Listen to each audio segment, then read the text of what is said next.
Você saberia dizer o que é uma constituição heterônoma, também chamada de heteroconstituição?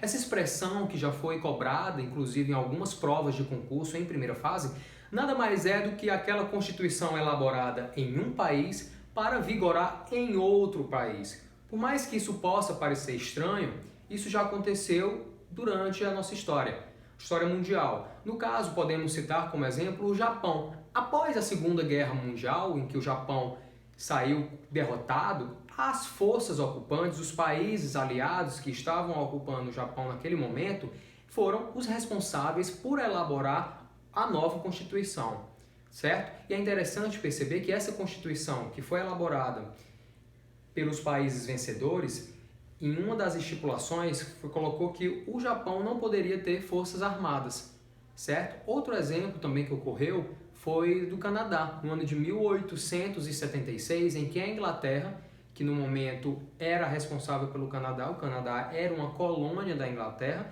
elaborou a Constituição do Canadá. A Inglaterra, então, naquele ano de 1876, foi a responsável pela elaboração da Constituição do Canadá. Apenas no ano de 1986 foi que ocorreu uma nacionalização dessa Constituição canadense, certo?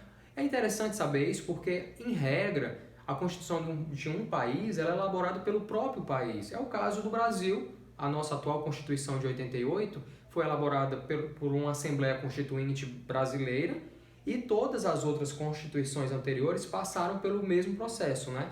Que é o que chamamos de uma Constituição autônoma, quando o próprio país elabora a sua própria Constituição, que é totalmente diferente da Constituição que estamos falando, da Constituição heterônoma. Pronto, nada mais do que é isso, né? Uma Constituição elaborada por um país para vigorar em outro país.